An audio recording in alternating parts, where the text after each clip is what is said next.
peut-être qu'il bougera les visuels. Vous ne préoccupez pas de ça. Je m'assieds.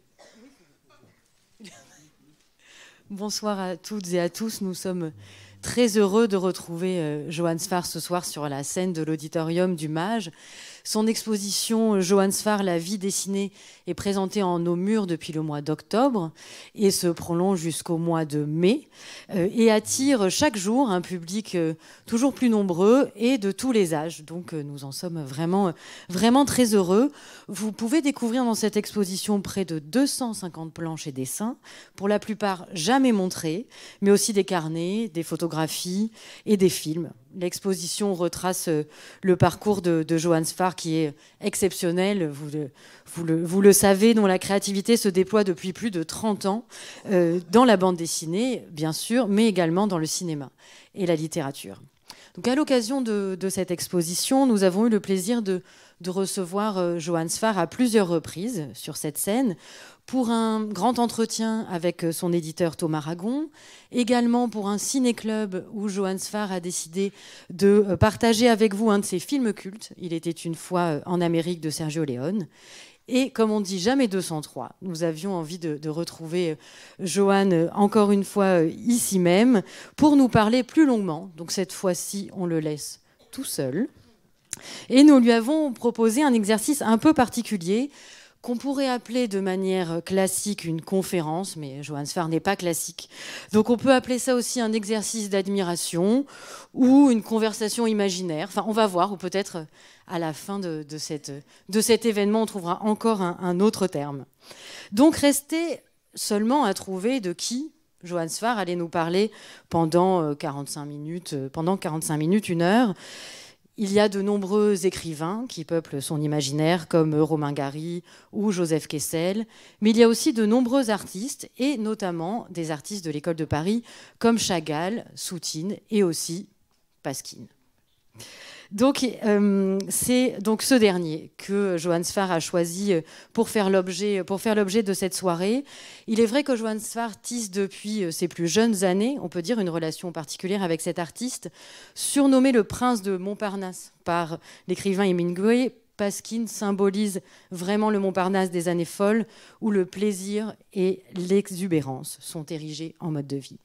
Le personnage de Pasquine apparaît sous les traits sous la plume, on peut dire, enfin la plume, je sais pas, le stylo de Johan Sfar dès les publications dans la revue Lapin en 1997. J'espère que je ne fais pas d'erreur. Mais il était aussi présent dans, figurez-vous, son mémoire de maîtrise de philosophie, mémoire de maîtrise que Johan Sfar a consacré à la représentation de la figure humaine par les peintres juifs sous le titre très beau, Le complexe du golem. J'espère que je ne dis pas de bêtises. Un grand merci à Johan Sfar pour cet événement, cette conversation imaginaire, on va dire. Et vous pourrez retrouver donc Johan Sfar à l'issue de la rencontre, après un échange avec vous, pour signer ses ouvrages. Merci beaucoup à tous et excellente soirée. Et merci Johan. Beaucoup. Merci beaucoup. Vous m'entendez? C'est marrant parce que je suis difficile à intimider, mais j'avais totalement oublié que c'était une rencontre sans question et sans qu'on m'interroge. C'est pas très grave parce qu'en général, quand on me pose une question, je mets 3 heures à répondre. Donc il suffit que je me fasse comme si, je me dis dans ma tête, comme si on m'avait posé une question. L'autre chose qui m'intimide, c'est de parler d'un de ces êtres que j'ai pas rencontré et que j'aime tant. J'aurais pu dire aussi Hugo Pratt, j'aurais pu dire ah bah non, Will Eisner parce que j'ai eu la chance de le rencontrer. Je préfère commencer par le début et vous raconter comment il est arrivé dans ma vie. Je suis monté à Paris, comme on disait à Nice, en je crois 1991 pour être élève aux Beaux-Arts. Et mon papa avait un contrat assez joli avec moi. Il me disait je te paye ton loyer, le reste tu te débrouilles. Donc j'étais moins riche que maintenant. Et dans la rue des Beaux-Arts se trouvait une galerie qui était tenue par un monsieur qui s'appelait Abel Rambert. Abel Rambert était un ancien résistant. C'était un monsieur que la vie n'avait pas épargné pour des choses que j'ai apprises bien après. Et je passais tous les jours devant sa galerie et je voyais ce qui me semblait être une photo de Serge Gainsbourg déguisé. Il y avait, Gainsbourg avec un chapeau haut de forme. C'est comme ça que je le voyais. J'ignorais que c'était Pasquine. Je ne savais pas qui était Pasquine. Je connaissais rien. J'avais étudié l'histoire de l'art, mais pas celle-là. Et un jour, j'entre et je regarde des dessins là aussi, que je trouve, bonjour, des dessins que je trouve extra et que je prends pour du Topor. C'est dire s'il fallait du temps pour que je comprenne qui était Pasquine. Et puis je vois des peintures, et puis je trouve ça assez sympathique, et puis c'était drôle, et puis il y avait des zizi partout, enfin je trouvais ça très amusant. Et me voyant intéressé, Rambert me fait asseoir, il me sert un thé, je sais pas ce que j'avais, 18 ans, 20 ans, et, il finit par me donner le catalogue raisonné. Et je pars de sa galerie avec 4 énormes catalogues, qui étaient le catalogue raisonné de l'œuvre de Pasquine, ainsi qu'un roman imaginaire sur sa vie, écrit, je crois, par André B. Et je suis tellement heureux du cadeau que je me trouve nuit et jour avec ça. Et qu'est-ce que je découvre? Je découvre quelqu'un qui a été un inspirateur involontaire, peut-être aussi pour toute ma génération, parce que sa vie ressemble exactement à la vie dont on rêvait, ou en tout cas ça résonne. Pasquine, il est né en Europe centrale, il est né en Bulgarie, c'est un séfarade. Son père est un homme très puissant, il s'appelle Pinkas, et il a décidé qu'il n'y aurait pas d'artiste dans la famille. Son père lui dit jamais un Pinkas ne sera peintre, alors l'autre il met le nom à l'envers. Le père est tellement dur que quand Pasquine est petit, un des employés se suicide, parce que le patron est trop dur, le patron c'est le père. Pasquine va se réfugier dans un bordel et il y vit. Enfant, il habite là-bas, ce qui fut également le cas de Hank Williams, qui est mort dans une voiture de froid, mais c'est un autre sujet. Et je dois dire que j'ai une passion très modérée pour la bohème et les artistes qui n'ont pas à manger. J'aime mieux les pirates. Et Pasquine, très tôt, a appris comment être riche. Il est devenu riche en dessinant des bêtises. Il pratiquait le dessin d'humour et le dessin de sarcasme dans le Charlie Hebdo allemand de l'époque, c'est-à-dire dans Simplicissimus. Ça se fabriquait de cette façon. Un artiste faisait un dessin, il le livrait au journal, et au sein du journal, parfois plusieurs mois après, quelqu'un inventait une légende, et ça sortait. Et les dessins de Pasquine pour Simplicissimus, ça fait penser à du Gustave Adolphe Mossa, ça fait penser peut-être à du Lautrec, c'est à la plume, c'est très gratté, ça a encore un pied dans le 19e siècle, c'est très germanique. Pasquine, avant de venir chez nous parler français, il a un allemand parfait. Et amené, comme il y a eu Odessa, comme il y aura à New York, il arrive à Paris, parce que c'est à Paris que ça se passe. Je suis très peu hegelien, mais je crois tout de même qu'à chaque époque, il y a une ville où ça se passe. Et en général, la ville où ça se passe, c'est la ville qui fait le moins partie de son propre pays. Et cette époque où Paris était si peu française, parce que le monde entier y était, c'était vachement bien. Il arrive ici, et parmi tous ses copains qui crèvent de faim, lui, il a plein d'argent parce qu'il a l'intelligence de continuer à publier en Allemagne. Ça, c'est très beau. Il y a d'autres choses que j'adore chez Pasquine, c'est que, comme Topor, il était extrêmement provoquant et il parlait et il écrivait à la perfection ce français des gens dont ce n'est pas la langue maternelle. Et ça, il y a un vrai point commun avec Topor. Il y a sans doute un point commun aussi avec les fascinations que Gainsbourg avait pour les symboles français, ou avec Romain Gary, ou avec Joseph Kessel. Sauf que Pasquine était beaucoup plus dégoûtant, beaucoup plus prétentieux, beaucoup plus provoquant. Une chose qui était... Pasquine, qui était juif, adorait et détestait les juifs. Pasquine adorait les noirs, c'était pas forcément la mode à l'époque. Donc qu'est-ce qu'il faisait? Il prenait son modèle de favori qui venait, je crois, de Martinique, et elle et lui allaient faire des mariages de province. En disant, et il voyait des gens qui allaient voir une noire pour la première fois, et c'était un événement dont elle et lui s'amusaient beaucoup. Il écrivait là-dessus. Au-delà de ses dessins, si vous trouvez les lettres écrites par Pasquine, c'est à hurler de rire. Il y a une lettre, j'ignore à quel salon, où il ordonne que par souci d'égalité, on circoncise les artistes catholiques et qu'on recalote les peintres juifs. Donc il demandait ce genre de choses. Et il y a un autre aspect de sa vie qui me bouleverse, c'est que c'est un amoureux malheureux. Pasquine était fou amoureux de la femme d'un mauvais peintre. Il était fou amoureux de Lucy Krogh, qui était idiote comme toutes les personnes qu'on aime. Gainsbourg disait, en amour, il y en a toujours un qui aime et l'autre qui s'emmerde. Moi, je me suis toujours intéressé à celui qui aime. Donc lui, il aimait Lucie, Et il l'aimait tellement que ça s'est fini par se savoir. Et Monsieur Krog, qui s'apercevait bon, c'est devenu public. Donc Lucie allait chez son mari tous les soirs. D'ailleurs, ils avaient un enfant qui s'appelait Guy.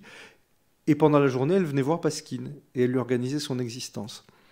Pasquine avait une première femme qui était très androgyne, qui s'appelait Hermine David, qui a perdu un œil lors d'un combat à coups de soutien-gorge. Et une barrette lui est entrée dans l'œil. Depuis, elle était borgne. Hermine David faisait des peintures sur ivoire qui étaient absolument formidables. C'est une grande artiste. Et il vivait avec ce petit monde-là. Et dès qu'il avait de l'argent, il le dépensait. Donc il organisait des fêtes extraordinaires. Et comme à chaque fois qu'on fait des fêtes, tous les truands venaient. Et Pasquine avait pour lui, ce qui est une belle excuse pour être parisien, d'avoir énormément de contacts à Villefranche-sur-Mer, à Nice, à Marseille. Et il faisait les mêmes routes qu'on faisait faire aux prostituées à l'époque, c'est-à-dire qu'il allait d'une grande ville à l'autre pour faire la fête. Il y emmenait parfois des modèles parisiens qui estimaient être bien plus que des prostituées, et elles avaient raison, mais le gendarme du sud de la France n'était peut-être pas au courant, ce qui lui a valu des aventures dignes du cinéma d'avant-guerre, avec Kiki de Montparnasse qui s'est battu avec des gendarmes de Villefranche-sur-Mer.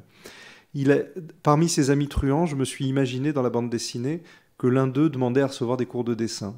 Parce que j'ai vécu ça à Nice avec des amis qui avaient des vies différentes des miennes et qui tout d'un coup s'intéressaient au dessin.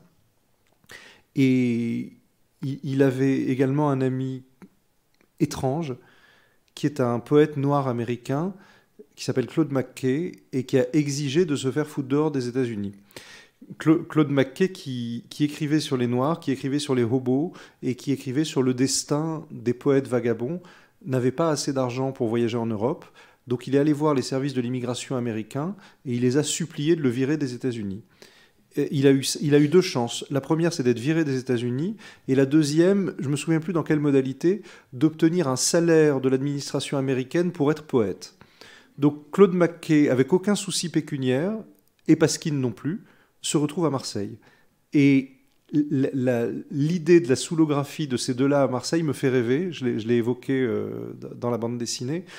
Ce qui est étonnant, c'est que quand j'ai commencé, j'ai jamais beaucoup cru aux utopies politiques, donc faute de mieux, je raconte que je suis anarchiste. Quand on ne sait pas quoi dire, on dit ça. Mais il m'a toujours semblé que Claude McKay était une figure essentielle, j'allais dire au-delà des droits civiques, sur l'identité noire, sur la liberté noire qui veut s'affranchir de ce que subissent les Juifs depuis le 7 octobre, c'est-à-dire l'identité imposée. Claude McKay, c'est un exemple de liberté extraordinaire. Je suis assez fier d'avoir parlé de Claude McKay dans les années 1999 ou 2000. Il me semble qu'il est redécouvert depuis 2 ou 3 ans. Ses œuvres ont été rééditées par un éditeur indépendant à Marseille il y a 2 ou 3 ans. Donc Pasquine, sans le faire exprès, je crois que je l'ai utilisé pour explorer la modernité qui s'annonçait. Il y a eu un petit événement à la sortie du premier volume de mes bandes dessinées de Pasquine. Je l'avais représenté assis sur le dossier d'une chaise avec les parties génitales qui pendaient sous l'assise de la chaise. Et à ma grande surprise, l'ouvrage a été soit caché, soit mis sous cellophane chez la plupart des libraires de bandes dessinées. Et on était embêtés parce qu'à l'association, on n'en vendait déjà pas énormément. Et je vais voir un camarade libraire. J'ai dit, mais qu'est-ce qui s'est passé avec ce livre? Il dit, mais tu te rends pas compte, c'est très grave, il y a un homme nu sur la couverture. Et là, il y avait partout les grands dessinateurs pornographiques de l'époque, donc Manara, Serpieri, Magnus. Je dis, mais enfin, vous rigolez, vous avez des personnages à poil surtout. Ah, ça n'a rien à voir. Ce sont des femmes, d'accord. Et toi, non seulement c'est un homme, mais en plus, il bande pas. Alors là, ça m'a beaucoup intéressé parce que j'ai tout de suite compris ce dont j'étais victime ayant eu une éducation machiste et niçoise et qu'on appelle aujourd'hui le male gaze, c'est-à-dire quand on regarde un personnage féminin, il est censé être parfait, et quand on regarde un personnage masculin, il est censé avoir l'efficacité d'une arme. Et évidemment, moi, tout ce qui m'intéressait, c'était la fragilité de Pasquine.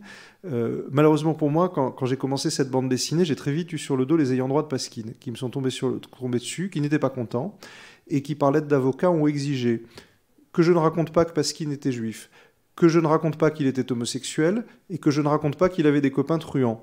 Il aurait plus fallu qu'il me demande que je raconte pas qu'il était mort de la syphilis avant son suicide, et que je pouvais plus rien raconter. Heureusement, j'ai un très bon avocat qui m'a dit que j'avais le droit de raconter absolument tout ce que je voulais, que je pouvais même raconter que c'était un mauvais peintre. J'avais juste pas le droit de reproduire une de ses œuvres. Ça tombe bien parce que comme je dessine très mal, je l'ai copié maladroitement et ça passait. Mais c'était très intéressant parce que Pasquine explorait, toujours pareil avec cette liberté, des choses qui sont aujourd'hui extrêmement actuelles, ce qu'on appelle aujourd'hui la fluidité de genre avec des grands mots. Lui, il le faisait beaucoup plus simplement en appelant Lucie son gros mari. Et je crois pas qu'il ait nommé son identité sexuelle. Je crois que c'était un explorateur de tout ce qui pouvait se passer la nuit à Paris. Il y a une chose que j'aime beaucoup chez lui aussi, au même titre que le manche-clou d'Albert Cohen, Pasquine avait une plume et un encrier dans son chapeau.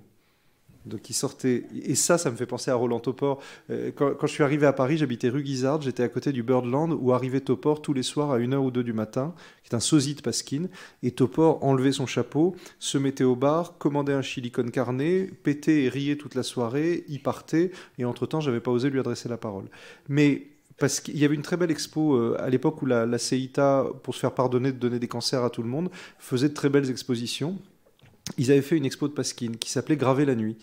Et cette idée de Pasquine qui a l'encrier et la plume dans le chapeau, je trouve ça vraiment très touchant. Donc voilà, c'est aussi sans doute la première fois où je me suis intéressé à des biographies de juifs. J'avais, de par mes études, beaucoup travaillé sur la représentation de la figure humaine dans la tradition juive, sur l'iconoclasme, ce qui est encore le sujet des idolâtres, l'ouvrage que je viens de sortir ce mois-ci. Et il me semblait que 3 juifs à Paris, c'était pas mal. Il y avait Chagall, qui est le bon gars, parce que lui, finalement, oui, c'était pas trop permis de peindre dans sa famille, mais ça se passait plutôt bien. Il y avait Soutine, chez qui c'était un cauchemar, puisque quand il a peint le boucher de Minsk, les fils du boucher lui ont cassé la figure, et grâce à l'argent du procès, il a pu se payer les beaux-arts de Vilna, mais enfin bon, Soutine, tout allait être conflictuel, et il y avait Pasquine qui s'en foutait, parce que ce qui l'intéressait, c'était la vie. Ce qui l'intéressait, c'était de se mettre la tête à l'envers à chaque fois que c'était possible, de pratiquer une fête qu'Hemingway admirera comme nos amis américains quand ils viennent nous voir, parce qu'ils ne peuvent rien y comprendre. J'ai eu le malheur, il y a quelques jours, de participer à une rencontre. Je ne vais pas détailler trop. Mais quand on rencontre des amoureux de la France, on mesure à quel point ils y comprennent rien. Je me suis senti dans cette situation après le 7 octobre, quand je suis arrivé en Israël. Et je me suis aperçu que mon amour d'Israël était un obstacle à me faire aimer des Israéliens. Je me suis vite soigné, d'abord parce que j'y vais souvent, et ensuite parce qu'on s'est trouvé dans Sderot, vidé de ses habitants à cause des bombardements, dans laquelle tout le monde vivait un cataclysme, en particulier la psychologue qui s'occupe des rescapés, avec qui j'ai beaucoup parlé. Et là, on voit arriver un minibus de juifs religieux américains, qui ne parlent pas un mot d'hébreu, qui sont ravis d'être là, qui font des photos des rares commerces ouverts, etc., et qui passent un très bon séjour dans leur amour d'Israël, qui partagent avec eux-mêmes, sans trop de contact avec la population. Il me semble qu'Hemingway, qui écrit Paris est une fête, c'est ça. J'ai une passion très relative pour Hemingway, et je vous présente toutes mes excuses à ce sujet. Ce que j'apprécie chez Pasquine, c'est la capacité à l'autodestruction. Il a été un des hommes les plus aimés de Paris, parce qu'il organisait des fêtes en permanence. Il faisait un petit théâtre. Par exemple, Joseph Barnes, le marchand américain, achetait beaucoup chez les artistes français. Donc quand il venait, Pasquine organisait son atelier pour que ça ressemble exactement à ce qu'attendait Joseph Barnes. C'est-à-dire qu'il y ait des filles toutes nues, qu'il y ait des bouteilles renversées, qu'il y ait des choses comme ça. La vraie passion de Pasquine, c'était la fraternité. Il était très ami avec Joséphine Baker.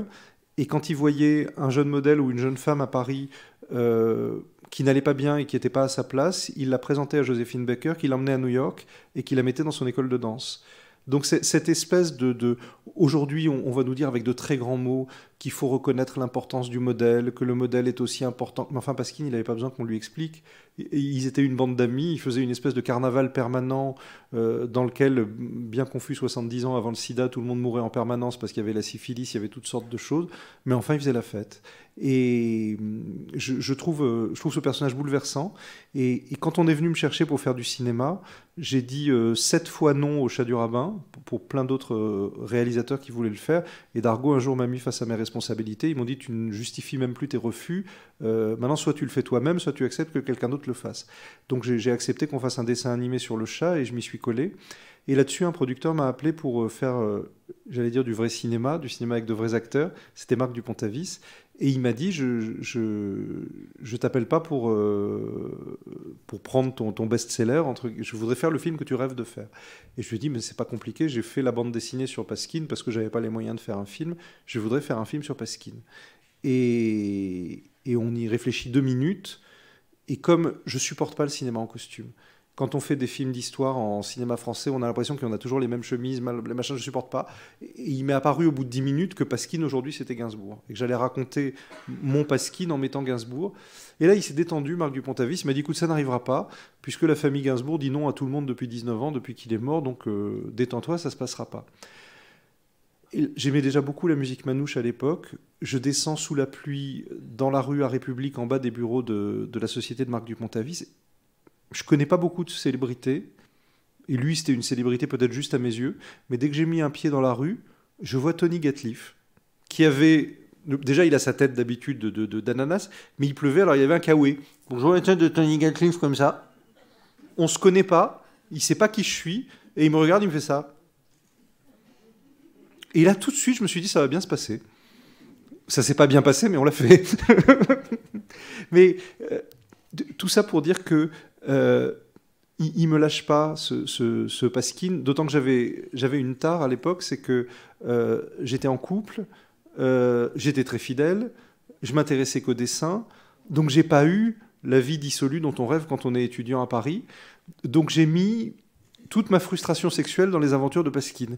Dès qu'il y avait rien de plus amusant que de dessiner des zizi et des zézettes et de montrer Pasquine qui... Oui, et puis après on travaille aussi avec ses détestations. Je vais pas vous faire sortir de la salle si vous aimez La Belle Noiseuse, mais c'est pas un film sur la peinture.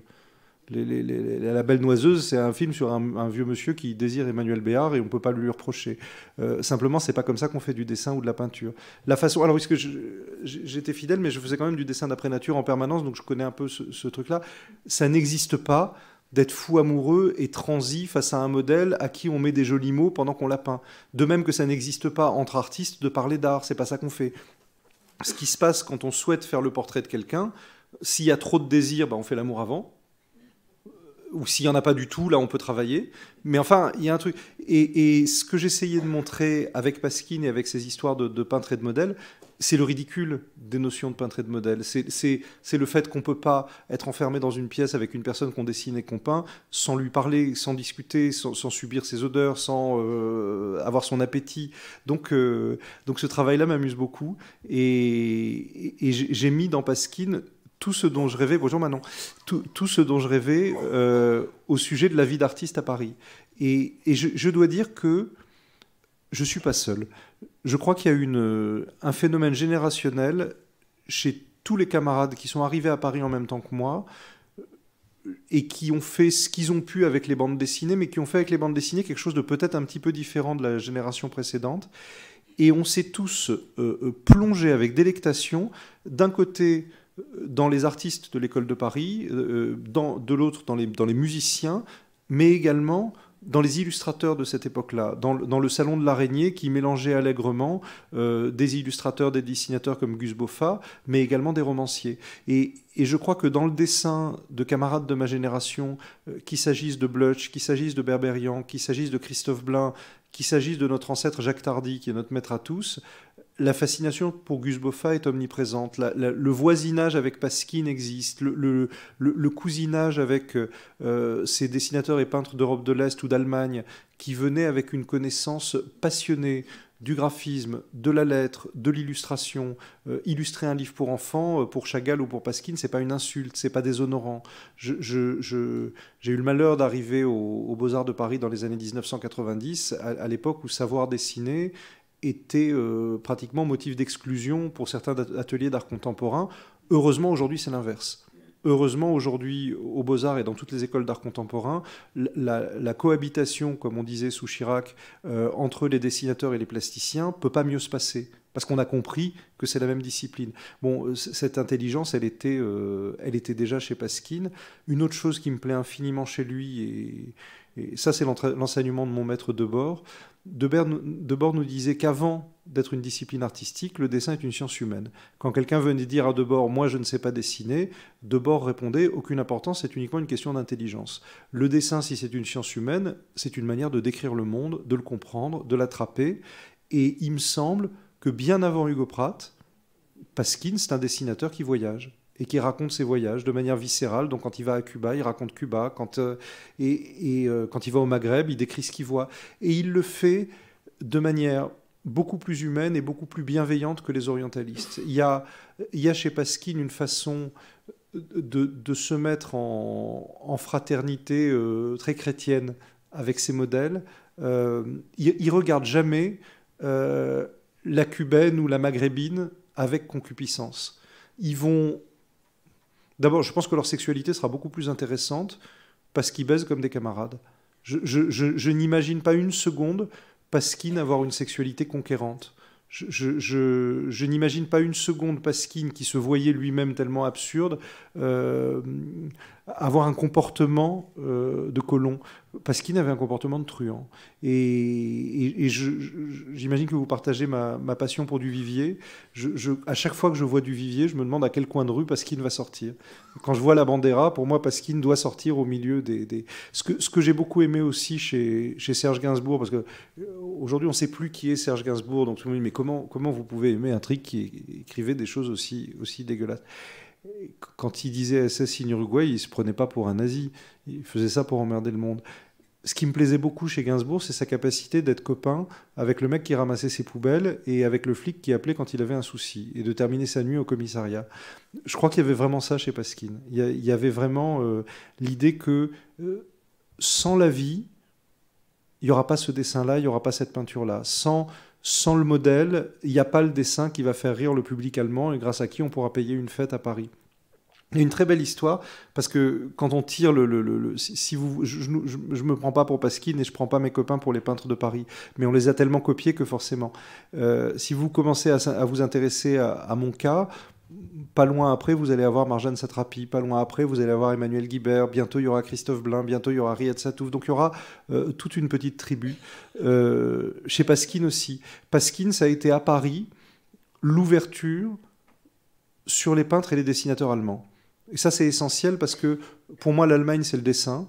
L'Allemagne, c'est le rire. C'est un rapport intellectuel au dessin qui nous fait parfois défaut. Et à titre très intime, pour moi, l'Allemagne, c'est l'aquarelle. C'est le cavalier bleu, c'est ces choses comme ça. Et c'est également ce que Oskar Kokoschka a appelé l'école du regard. Avant que les Allemands arrivent, avant que les Autrichiens arrivent, un cours de dessin d'après nature aux Beaux-Arts, c'était un monsieur ou une dame italien de père en fils, musclé de père en fils, qui pratiquait des poses qu'on enseignait de père en fils, et on faisait les mêmes dessins qu'on fait dans les académies depuis toujours. Bon, Kokoschka arrive, et il dit, ça va pas être comme ça. On va faire l'école du regard, c'est quoi ? C'est un tapis, c'est à manger, c'est des livres, le modèle est là, il fait sa vie, et nous on dessine comme on peut. La même libération qu'il y a eu dans la danse à la suite des chorégraphes russes, par exemple. Pasquine, c'est ça. Pasquine, c'est l'héritier de ça. Il y a eu une très jolie histoire entre Kokoschka et lui, parce que Pasquine était toujours très bien logé. Il était dans de grands ateliers, des choses comme ça. C'était pas la bohème, Pasquine. Kokoschka vient le voir à Paris, il arrive en plein hiver, il se fait pas annoncer, il gèle, Kokoschka tombe, Pasquine n'est pas chez lui, Kokoschka se casse le fémur ou la jambe, j'en sais rien, il est par terre, il est bien embêté, imaginez un grand Autrichien chauve et qui hurle, et là-dessus il y a un gamin parisien qui arrive, et Kokoschka essaie d'obtenir que ce gamin aille chercher un docteur. Le gamin, il n'a rien à y gagner, donc il est sur le point de partir, puis il a un peu peur. Et Kokoschka a sur lui un de ses dessins, et il le signe, et il essaie de convaincre ce petit Parisien que ça vaut quelque chose. Et il a dû réussir à le convaincre, puisque le gamin a fini par partir avec le dessin et ramener un docteur. Et bon, j'aime bien ces histoires-là. Qu'est-ce que je peux vous dire d'autre sur lui ? J'adore le dessiner, parce que je me bagarre avec mon judaïsme depuis toujours. Vous savez, j'ai enseigné pendant 7 ans aux Beaux-Arts, et je crois que j'ai été une seule fois convoqué dans le bureau du directeur parce que j'ai appris qu'on m'accusait d'antisémitisme. Parce que j'ai toujours pris très au sérieux le dessin des ethnies. Il me semble que les races humaines, ça n'existe pas, mais ça existe quand même. Tout le monde se passionne pour ça en ce moment. Et on est amené en tant que dessinateur à représenter des caractéristiques physiques qui peuvent déterminer de la haine. On voit ce que les caricatures anti-juives ou anti-noires ont pu créer. Donc moi, pour détendre l'atmosphère aux Beaux-Arts, mon premier cours, souvent, ou un de mes premiers cours, c'était, bon, je vous apprends rien, j'ai une tête de juif. Quand les gens veulent me dessiner, ils me font un nez de juif, ce qui ne me dérange pas. Le problème, c'est qu'ils ne me font pas mon nez de juif. Ils me font un nez de juif générique. Et ça, c'est pas seulement que ça me vexe, c'est qu'en tant que dessinateur, c'est du mauvais travail. Donc, premier travail de l'année, s'il vous plaît, pouvez-vous dessiner mon nez de juif? C'est très amusant. Comme je fais des bandes dessinées, j'ai la plupart des élèves qui s'intéressent à la culture populaire, j'ai tous ceux qui ont fait la prépa gratuite. Donc on est une bande de juifs, de maghrébins et d'africains, et on s'amuse à dessiner ma tête de juif, et après tout le monde se dessine, et après on passe un bon moment. Bon, sauf que 2 semaines après, on me convoque, on me dit, Johan, on est très embêtés, il y a une élève israélienne qui est extrêmement choquée, elle a dit qu'il y a un prof antisémite qui dessine des juifs en cours, et on aimerait que tu viennes en parler en sa compagnie à la direction. Il va falloir y aller, donc j'y vais, et le temps que j'arrive... Elle a découvert qui je suis et les premiers mots sont « Je suis absolument confuse, je ne savais pas que vous étiez juif, je ne savais pas que vous faisiez le chat du rabbin, je vous présente toutes mes excuses. » Alors je lui dis « J'étais déjà en colère avant, mais maintenant c'est pire. » Non, en fait, j'oublie, il y a une autre fois où j'ai eu un souci aux Beaux-Arts. Je suis très laïque et républicain en théorie, mais dans la pratique, je me laisse toujours avoir, surtout quand on me propose du couscous. Et il y a 1 an ou 2, et je précise que c'est pas à cause de ça que j'ai démissionné du tout, il y a 1 an ou 2, mes élèves m'annoncent qu'ils vont faire la rupture du jeûne du Ramadan dans l'atelier. Moi, j'en suis absolument ravi, puis pourquoi pas, après tout, à Nice, je le faisais tout le temps. J'ai dit, ça tombe bien, c'est aussi Pessar, donc on va amener des pains asis, mais ça va très bien se passer. Et comme c'est les Beaux-Arts, tout le monde a également amené du vin, de la bière et tout ce qu'il fallait, et on a passé une excellente soirée. Bon, j'ai été convoqué. Pour 2 motifs qui me paraissaient antithétiques. Le premier, c'était rupture du pacte de laïcité, c'est pas faux. Et le deuxième, c'était consommation d'alcool à l'atelier. Donc on a fait Ramadan avec du vin et on s'est fait engueuler. Je souhaite que ça se passe toujours aussi bien. Je veux dire, non, mais après tout, c'est marrant parce que si on racontait, je pense ça parce que Pasquine finissait toujours au commissariat et Gainsbourg aussi, moi très rarement, mais les rares fois où j'y ai été, c'était toujours amusant. La fois d'avant, j'ai eu le bonheur, j'ai eu la chance d'être le premier éditeur de plein de gens que j'admire, comme Clément Boiry et Marguerite Abouette, comme Pénélope Bagieux, j'étais son 2e éditeur. J'étais le premier éditeur de Riyad Satouf. J'ai publié 2 ouvrages avec lui, dont le premier qui s'appelait Ma circoncision, où il racontait ce rituel un peu sauvage que pratiquent les juifs et les musulmans, qui consiste, pour célébrer la venue d'un garçon, au lieu de découper le bout d'une banane, de découper le bout de son prépuce. Je comprends pourquoi. Bon, toujours est-il qu'on fait un livre là-dessus qui me paraît très mignon, et on est convoqué au tribunal par des associations catholiques fondamentalistes qui reprochent à Riyad et moi d'être antisémites et islamophobes. Je ne sais pas pourquoi je vous raconte ça, parce que personne ne m'a posé de questions. Non, pourquoi je disais ça? Parce que j'adore dessiner des têtes de juifs. Et parce que dessiner la tête de Pasquine, c'est une espèce de défi. J'ai vu ce film merveilleux il y a quelques jours que je vous encourage à aller voir, qui s'appelle Le Dernier des Juifs, par Noé Debré, qui est une merveille. C'est extraordinaire. On se dit, bon, on a le devoir d'aller voir ce film après le 7 octobre. On s'assied, heureusement, on se marre pendant 1h30. Et après, on sort, on pleure parce que le film est très réel. C'est un quartier où il ne reste plus qu'un juif et sa mère. Et manque de bol, alors il ment à sa mère, il lui fait croire qu'il y a toujours une boucherie cachère, mais en fait il lui achète du halal, mais manque de bol, elle s'en rend compte. Voilà, ça c'est le film. Et le type, il dit pas un mot, c'est Buster Keaton, il a un gros nez, c'est un juif. Je me trouve à table avec une cinéphile, je me fie toujours des cinéphiles parce que c'est des gens qui savent. J'ai adoré, elle me dit, ah moi j'ai pas aimé. Ah. J'ai pas aimé parce que c'est très difficile de s'attacher à Agnès Jaoui. Alors vous me demandez pourquoi je mange avec quelqu'un qui a du mal à s'attacher à Agnès Jaoui. Je ne le savais pas avant, je serais allé manger ailleurs. Et après, elle a eu cette phrase extraordinaire. Elle m'a dit, le personnage n'est pas assez caractérisé. Et moi, tout ce qui m'est venu, c'est dit, mais t'as vu son nez? Et parce que pour moi, c'était un archétype, c'était le juif errant. Après, on a fait des jeux avec les copains, parce que vous savez, quand vous allez voir une fiction, quand vous allez voir un film, il y a toujours une personne qui est le gardien du bon sens, qui sort de là en disant mais là, il y a une intrigue qui est ouverte, qui n'est pas fermée. En général, c'est des gens qui ont lu des livres de scénario. Donc maintenant, la blague avec mes copains, c'est qu'on fait ça sur les grands classiques de la littérature. On dit, attends, mais Kafka, le procès, il faut résoudre, là. Qui est-ce qui lui fait un procès avec ce type? L'homme qui rit, Victor Hugo, il y a beaucoup de digressions quand même, on va se concentrer sur l'action, bon, ça va faire 30 pages. Et le dernier des juifs, ou Pasquine, ou quand je fais Gainsbourg, c'est l'archétype juif. C'est le héros de Philippe Roth, on comprend qui c'est au bout de... C'est intéressant parce que c'est quelque chose dont on hérite, c'est quelque chose dont on a une envie ou un dégoût ou une utilité, mais il ne faut pas s'endormir dessus. Il faut se demander ce qu'on raconte. Est-ce que c'est un autre? Est-ce que c'est soi? Est-ce que c'est un rôle de théâtre? Est-ce que, par exemple, j'ai cet ouvrage, j'ai commencé après le 7 octobre un ouvrage sur l'identité juive, on va dire. Enfin, que faire des juifs? Je ne savais pas comment l'appeler. Enfin, globalement, j'ai rien contre l'antisémitisme. C'est juste au moment où on essaie de nous tuer que je suis moins favorable. Et après le 7 octobre, j'ai commencé à faire parler des juifs en France. Et comme ils étaient tous assez mal, je suis parti en Israël, j'ai fait partie... Bon, ça donne un bouquin de 500 pages, il sort le 25 avril. Et on s'est interrogé sur le titre. Parce que nous vivrons, c'est très bien, mais enfin, il n'y a que des juifs qui vont acheter. Et mon éditeur m'a proposé, il m'a dit, mais pourquoi pas mettre Chronique d'un juif anxieux? Et pendant quelques secondes, ça m'a plu, parce que je me suis dit, oui, c'est vrai, finalement, ça m'a plu. Si j'accepte Chronique d'un juif anxieux, ça veut dire que je raconte à nouveau l'histoire des premiers Woody Allen, l'histoire de Portnoy et son complexe, l'histoire des lamentations du prépuce de Shalom Auslander, c'est-à-dire l'histoire d'un juif qui se fait du mal tout seul, l'histoire d'un juif dont l'angoisse est assez drôle parce qu'elle est hyperbolique, elle est... Bon, là, aujourd'hui, on ne vit pas ça. Là, aujourd'hui, on vit un monde qui essaie de se débarrasser du juif, qu'il soit en Europe, qu'il soit aux États-Unis, qu'il soit au Proche-Orient, parce que où qu'on le mette, il le considère comme un élément exogène. Là, on vit cette horrible phrase de Sartre, l'antisémite fait le juif. On vit le réveil de tous les mauvais juifs, comme moi, comme le producteur Arthur, qui tout d'un coup, c'est pas qu'ils découvrent qu'ils sont juifs, mais tout d'un coup, ils ont besoin de parler que de ça.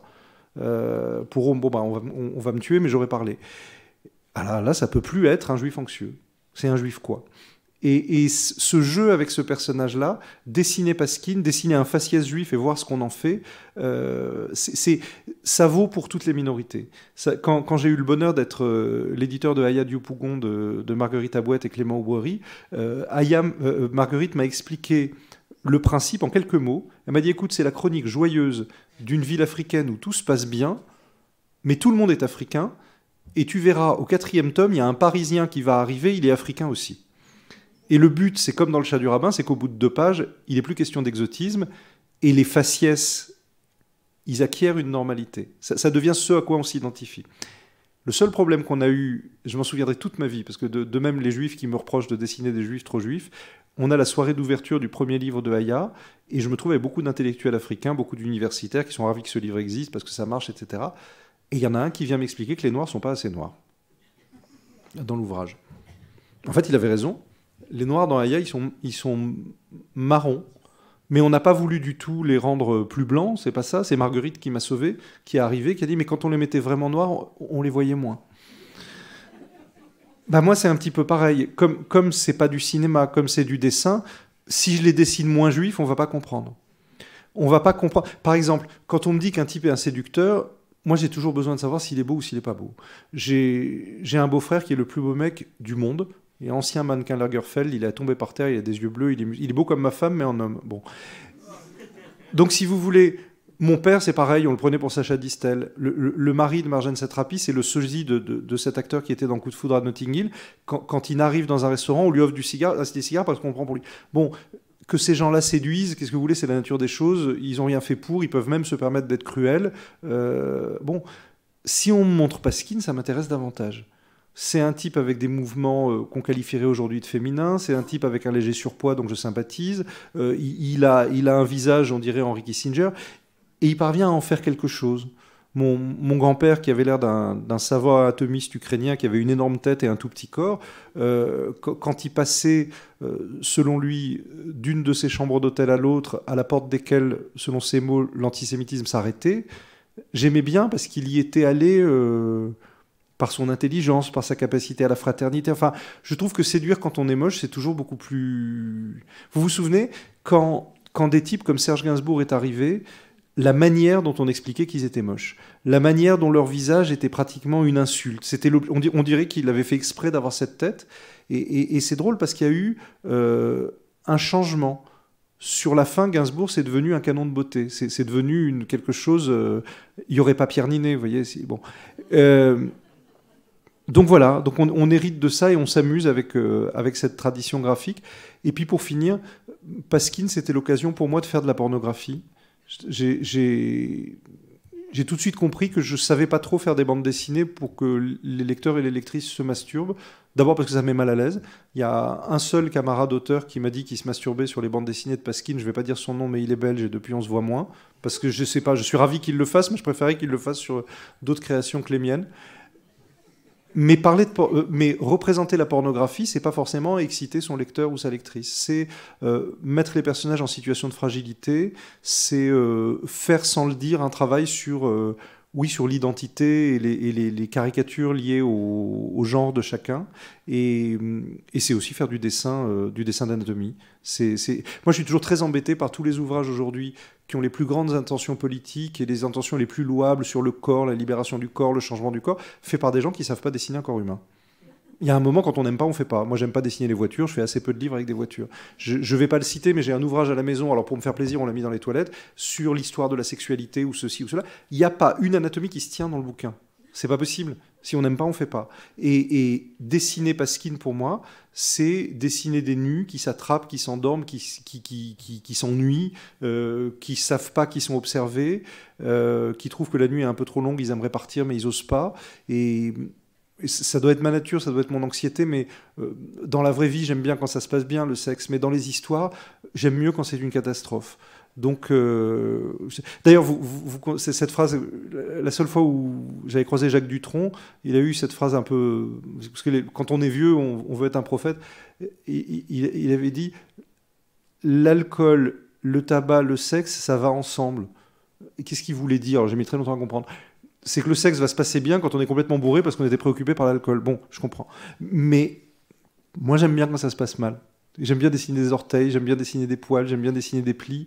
Et Paskin, ça m'a permis ça. Donc voilà. Merci beaucoup. C'est moi qui vous remercie. Merci.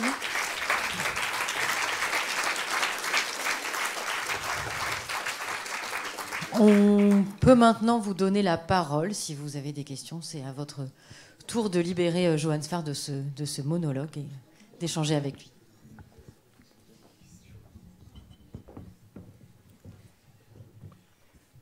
Merci, mais il va s'appeler comment alors le livre qui sort le 25 Ça, c'est une avril. excellente question. Il y aura marqué « Nous vivrons » en très gros, et le sous-titre, on est encore en train de le chercher. Parce qu'on se dit « Nous vivrons », les gens vont pas acheter, il faut trouver un truc. Bonsoir. Est-ce que vous pensez que vous avez été influencé par le trait de Paskin? Parce que moi, je trouve qu'il y a beaucoup de ressemblances dans vos dessins. Oh oui. Oui, je l'ai énormément copié. Je l'ai copié pas seulement dans le style, également dans la manière. En fait, il y a 3 manières de dessiner. Il y a le dessin d'imagination, le dessin d'après un document et le dessin d'après nature.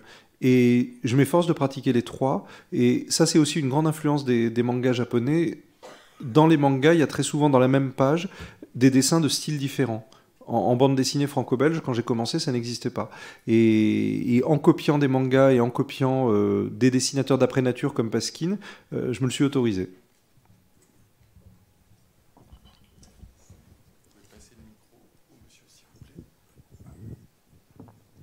Merci pour ce que vous avez dit, j'adorais. J'adore Paskin aussi. Egon Schiele, dans Le genre déjanté, vous aimez? Ah oui, bien sûr. Dites-nous un mot là-dessus. Bien sûr. Alors, je vais être très honnête. J'ai grandi dans une passion amoureuse pour Gustav Klimt, Egon Schiele et les expressionnistes allemands et autrichiens. Et quand j'ai vu en vrai leurs œuvres, c'était moins bien que les reproductions. Ça, c'est vraiment étonnant. C'est que en quadrichromie, les peintures de Klimt ou les aquarelles de Schiele explosent sur la feuille et on a l'impression que c'est électrique. Et quand on les voit en vrai, c'est beaucoup plus terne. Et je ne crois pas que ce soit le passage du temps. Je crois que ce sont des auteurs, finalement, dont la peinture est très illustrative et qui vont, à mes yeux, vont mieux dans les livres qu'en originaux. Mais c'est mon point de vue. À l'inverse, j'ai eu un grand choc. C'est Alfred Kubin. Vous savez, la première fois où vous voyez des sculptures de Giacometti, ce qui fait l'importance de Giacometti, c'est la taille exacte de ses sculptures. Aucun livre pourra vous donner le sentiment d'être à la hauteur exacte qu'il a dessinée pour la statue. Kubin, c'est la même chose. J'ai assisté à Vienne il y a fort longtemps à une exposition des œuvres de Kubin qui étaient minuscules, et ça je ne le savais pas. Et elles faisaient très peur. Et il y avait 2 façons de les voir, et tout le public faisait ça. Ils allaient très près, et ensuite ils s'éloignaient. Et là, il y avait quelque chose qui me plaisait beaucoup. Ensuite, je me souviens que le monsieur Debord, mon maître en dessin, se moquait beaucoup de moi parce que j'aimais Egon Schiele. Il disait toujours, je comprends pourquoi vous aimez ça. Bon, je continue à l'aimer toujours. Mais je l'aime pour son goût du graphisme, pour bon. Après, quand on se met à chercher du naturel, on va peut-être le chercher ailleurs. Mais ça fait partie de mon vocabulaire, en tout cas.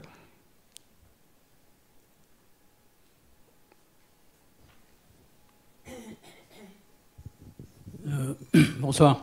On sent que vous aimez votre métier. Voilà, vous avez un faciès souriant tout le temps. On vous a vu interviewer depuis le 7 octobre. Vous avez le même faciès. Comment faites-vous? Ah bah, le secret est très simple. Moi, j'ai un grand maître en philosophie qui s'appelle Clément Rosset. Mon secret, c'est le pessimisme. Mon secret, c'est le pessimisme. Clément Rosset disait le bonheur, c'est ridicule. La joie est indépendante du phénomène. Donc chaque matin, on se réveille et on décide soit tout est grave, soit rien n'est grave, et on se met à souhaiter. Mais je fais partie des gens, malheureusement on est nombreux dans la communauté juive, pour qui le 7 octobre a fait que confirmer ce dont on se doutait, ce qu'on savait. Enfin, moi j'ai été élevé par mon grand-père d'Europe de l'Est par l'idée que Auschwitz nous avait fait gagner quelques décennies de calme, mais s'il existait un imbécile pour croire que c'était la dernière fois, il était sur une autre planète. Donc ça m'a plongé, comme chacun d'entre nous, dans une situation d'urgence, parce que c'est une urgence de survie, c'est où on va mettre nos enfants à l'école, où on va aller vivre, où est-ce qu'on peut vivre une identité juive, même si elle n'est pas religieuse, même si elle est juste culturelle, même si elle relève de la conversation. Après, pardon, je suis pas surpris. Je suis pas surpris parce que je vois le monde. Et puis, c'est vrai que je suis une personne très joyeuse. C'est la première génération où ma famille a des enfants dans l'armée israélienne. Donc toute ma famille paternelle est israélienne. Et j'ai 3 petits cousins qui sont dans l'armée et qui sont intervenus depuis le 7 octobre. Effectuer leur conscription était d'autant plus important à leurs yeux qu'ils viennent d'une famille très religieuse et qu'on soupçonne souvent les religieux de ne pas faire leur devoir militaire en Israël. Un de mes cousins a été blessé dans les kibboutz le 8 ou le 9 octobre. Il a pris quelque chose dans la bouche, il a eu des dents cassées, il a été loin du front pendant 3 jours, puis il a exigé de retourner au combat. Et il y a un mois, il a été blessé à Khan Younes, il est entré dans une maison avec 3 autres soldats et un vieux monsieur attendait avec un drapeau blanc, ils ne se sont pas méfiés, le monsieur a actionné une ceinture d'explosifs et 4 soldats ont été blessés. Mon petit cousin est dans le coma depuis 4 semaines. Et qu'est-ce que je vous dise, c'est la vie.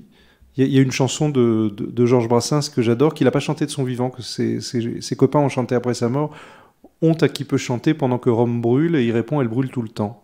J'ai pris très au sérieux mes cours de philosophie, ceux en particulier de Clément Rosset, qui parlaient de la permanence tragique. Et je crois que le phénomène est une illusion. Je crois qu'on vit dans une permanence tragique. On peut le voir avec humour de la manière dont Voltaire le décrit. On peut le voir de 1000 façons. Mais enfin, il nous appartient de trouver là-dedans des motifs de survie, ne serait-ce que parce que moi, je me suis reproduit. J'ai 3 enfants, donc je ne suis pas là pour les plomber. Voilà. Pour autant, on n'est pas obligé de se taire. Pour autant, il y a un ouvrage dont j'aime beaucoup le titre, c'est l'autobiographie d'Hugo Pratt, qui s'appelle « Le désir d'être inutile ». Une fois qu'on s'aperçoit qu'on va convaincre personne et que notre parole n'a pas plus d'importance que ça, on peut se permettre de raconter tout ce qui nous passe par la tête. Mais vraiment, donc, d'une certaine façon, bon, je vous raconte un truc, c'est pas gentil. C'est pas gentil.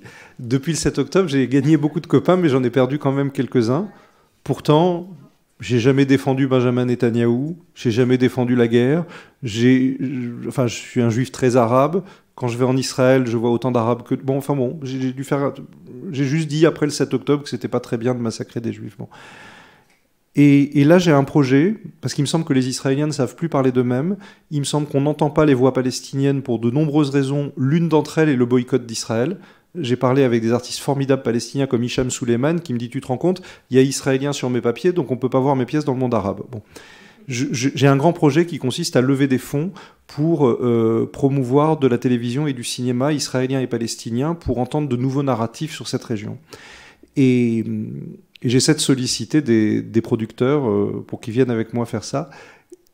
Et j'ai rencontré un garçon formidable que j'admire à tous les niveaux. Enfin bon, et j'ai remarqué sa petite inquiétude. Il me dit, oui, mais que va penser le public français de ton projet? Bon. Il faudra bien veiller à ce qu'il y ait autant d'Arabes que de Juifs. Je dis, oui, oui, puisque c'est le principe. Et puis au bout de la troisième question, je lui ai dit, mais t'as vraiment peur qu'ils découvrent que t'es juif? Je sais pas ce que projettent les gens sur l'idée d'un citoyen juif en France. J'ai entendu, heureusement j'y étais pas, il y a eu une dispute hier au dîner des Césars parce que un grand financier du cinéma français s'est mis en tête de parler de moi et il a dit devant beaucoup de gens, depuis le 7 octobre, Sfar il a dérapé. Alors c'est bien parce que ça m'informe sur les nombreuses fois où j'ai pas le CNC. Et je veux pas être parano, mais il y a un moment. Alors là, il s'est fait tomber dessus parce que heureusement, j'ai pas que des ennemis dans ce milieu-là. Mais les gens s'imaginent que depuis le 7 octobre, les Juifs se sont détachés du corps social parce qu'ils sont devenus communautaires, parce qu'ils sont devenus. Mais c'est pas ça. Mais c'est pas ça.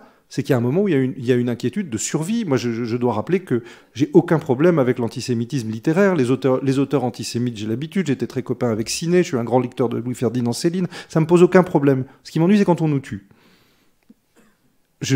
Albert Cohen rêvait qu'on nous aime, c'est du romantisme. Moi, je rêve pas qu'on nous aime. Je voudrais juste qu'on nous tue pas trop. Et ça, manifestement, c'est du communautarisme. Pasquine, il est mort jeune. Il est mort en 1930. Il a essayé de se tailler les veines, mais ça marchait pas. Alors il s'est pendu à la poignée de porte qui était basse, donc il s'est pendu assis. Et avec le sang qu'il trouvait, il a écrit pour Lucie, sans doute pour la culpabiliser. La pauvre, elle avait rien fait. La réalité, c'est qu'il avait la syphilis et que la suite de la maladie était pas très amusante. Mais il a voulu faire du théâtre parce que c'est ce qu'il faisait le mieux. C'était au mois d'août, je crois. Il faisait très chaud. Et je crois que tout Paris était à ses obsèques. Donc l'inverse de Soutine. Soutine qui est mort en pleine Deuxième Guerre mondiale et qui a été enterré avec assez peu de monde, je crois. Je me trompe peut-être.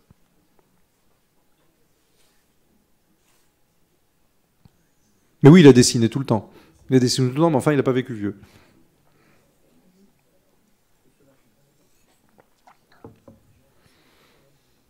Très jeune, il ressemblait à une espèce de Jean-Louis Barrault, et très vieux, il ressemblait à ce comédien qui s'appelait Dreyfus et qui jouait dans Delicatessen. Je ne sais pas si vous vous rappelez. Donc il est allé... en matière de poids, il était fluide, comme on dirait aujourd'hui. Oui, merci monsieur. J'ai beaucoup aimé que vous fassiez un tel éloge du dessin. Ça m'a frappé dans vos dessins et c'est d'abord ce que j'en retiens. Une chose que j'aimerais vous demander, qu'est-ce qui rapproche dans votre monde Pasquine et le chat du rabbin? C'est une bonne question. C'est une très bonne question. Je crois la figure du provocateur qui travaille toute ma petite œuvre depuis, et les personnages historiques qui l'ont motivé, c'est le premier héros de roman français, c'est-à-dire l'animal du roman de Renard. Puis ensuite tous les valets de comédie, que ce soit Scapin, que ce soit Figaro, ce sont les personnages qui viennent bouleverser. Et donc le chat du rabbin, c'est facile parce que c'est une famille, comme il y aurait chez Pagnol, comme il y aurait chez Molière, et le valet, c'est le chat. Bon, Pasquine, il contient sa propre subversion, c'est-à-dire quand on le voit, on voit la figure un petit peu ridicule du peintre avec son modèle, mais donc il va diriger son agacement contre lui-même. Si je le fais dans la tenue hiératique du mec en train de peindre, je vais lui mettre les couilles à l'air. Ce que je supporte pas, c'est l'homme habillé qui peint une femme nue. Et c'est même pas une phrase politique, c'est juste j'ai le sens du ridicule. Or, le type chez qui la gravitation opère et qui n'en fait pas mystère, là, sa peinture m'intéresse davantage.